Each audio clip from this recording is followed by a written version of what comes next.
A síndrome de Cush também é conhecida como hiperadrenocorticismo ou hipercortisolismo. Ela vem a ser o conjunto de sinais e sintomas produzidos como uma consequência a uma exposição excessiva e prolongada do organismo frente à ação das hormonas glicocorticoides.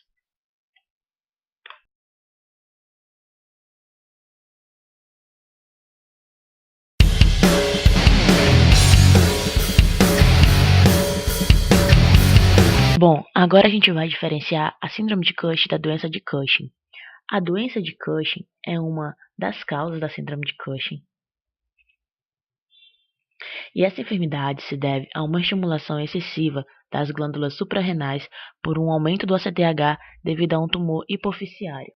Em uma pessoa normal, o hipotálamo libera um neuropéptido chamado hormônio liberador de corticotrofina, que estimula a hipófise, mais precisamente a adenohipófise, a liberar o hormônio adrenocorticotrófico, que vai estimular as glândulas adrenais na zona fasciculada a secretarem os glicocorticoides, como o cortisol e a cortisona. O cortisol, quando está elevado no plasma, faz com que ocorra um feedback negativo, ocasionando assim uma inibição na secreção da ACTH a nível da hipófise e uma inibição do CRH a nível do hipotálamo. Em um paciente com síndrome de Cush, esse mecanismo de feedback negativo não vai ocorrer por conta de tumores hipoficiários, extrahipoficiários ou adenomas nas suprarrenais. O cortisol é um glicocorticoide produzido na zona fasciculada das glândulas adrenais. Ele é insolúvel em água e geralmente seus níveis de cortisol basal no sangue são maiores ao acordar, de 5 a 25 microgramas por decilitro. Por isso dizemos que seu ritmo circadiano é pela manhã, entre as 6 e as 8 horas da manhã. O cortisol tem 3 funções primárias. Primeiro, o catabolismo de lipídios, o catabolismo de carboidratos e a metabolização de glicose no fígado. O cortisol contribui para o funcionamento do sistema imune e reduz inflamações. Ele é considerado o hormônio do estresse, pois ativa o corpo em situações de emergência para ajudar a resposta física aos problemas. Com isso, faz com que aumente a pressão arterial e o açúcar no sangue, propiciando energia muscular para uma possível fuga.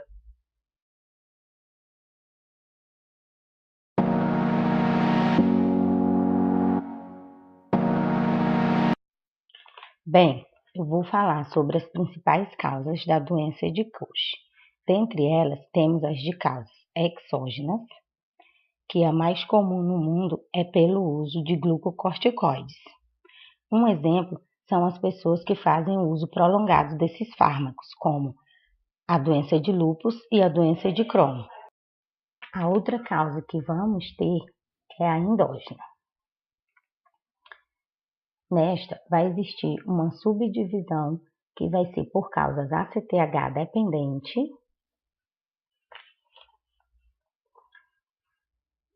onde vai existir um tumor conhecido como adenoma de hipófise. Esse tumor, se tiver um tamanho menor que 10 milímetros, vai ser chamado de microadenoma, que produz de forma autônoma elevados níveis de ACTH.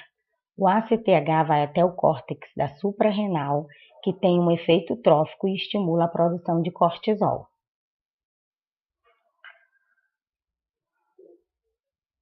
O outro tumor que vamos ter de causas ACTH dependente é o tumor de pulmão, o Odd-cell, que produz um péptido semelhante ao ACTH, que é uma condição rara.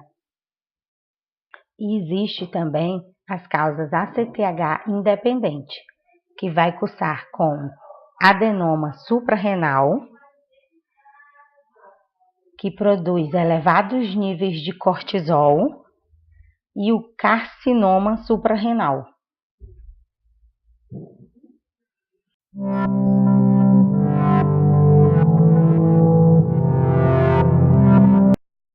Bem, agora eu vou falar sobre o quadro clínico.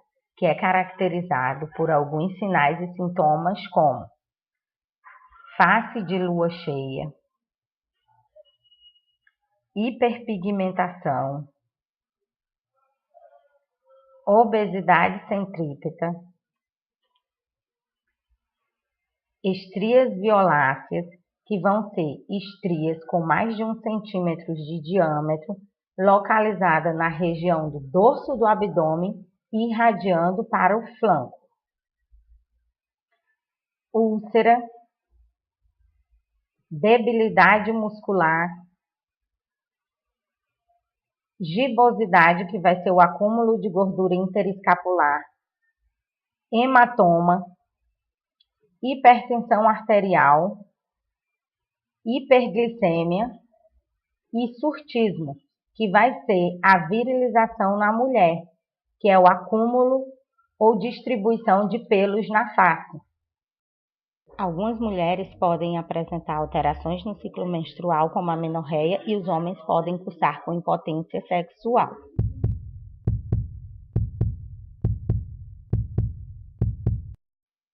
Bem, agora vamos falar sobre o diagnóstico da síndrome de Cushing.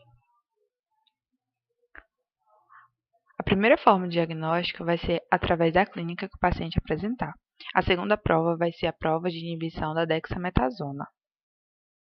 A prova consiste na administração de 1 mg de dexametasona às 23 horas da noite. E às 8 horas da manhã se avalia o cortisol plasmático. A prova é positiva quando a inibição é maior que 1,8 microgramas por decilitro e negativa se for menor que 1,8 microgramas por decilitro. Para um bom diagnóstico definitivo, o cortisol é avaliado de mais duas maneiras. O cortisol urinário livre, que vai ser superior a 100 microgramas por 24 horas, ou cortisol salivar noturno, se avalia à meia-noite, quando é superior a 1,6 nanograma por ml. Depois de realizar o diagnóstico de hipercorticínios, vamos fazer o diagnóstico etiológico através das dosagens de ACTH, tanto independente como dependente. Quando as dosagens de ACTH são menores, ou seja, reduzidas ou indetectáveis, ou seja, menores que 5 picogramas por ml, as causas são principalmente por adenomas ou carcinomas, todos ambos suprarrenais, e requerem uma tomografia abdominal. Agora, quando as dosagens de ACTH estão superiores a 20 picogramas por ml, as causas mais frequentes são doença de Cushing, ou seja, enfermidade de Cushing por um adenoma de hipófise, ou tumores produtores ectópicos. E, por fim, se realiza uma ressonância magnética.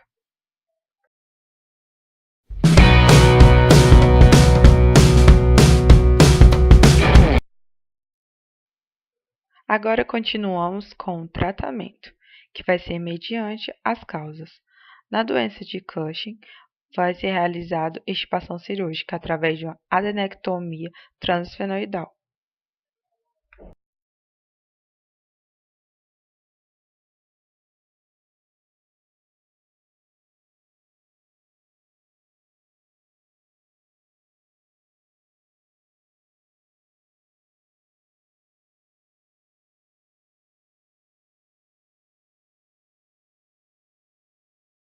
Quando a causa é por ACTH ectópicos,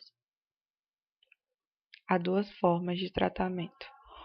No caso do Oticel, se trata com cetoconazol ou adrenolectomia bilateral. Na presença de tumores suprarrenais, os adenomas são tratados por adenolectomia videolaparoscópica. Já os carcinomas são tratados através de ressecção em bloco e o controle pode ser feito através do uso do mitotano. Também são utilizados medicamentos que interferem na esteroidogênese, como cetoconazol em doses de 0,4 a 1,2 gramas por dia e metopirona em doses de 1 a 6 gramas por dia.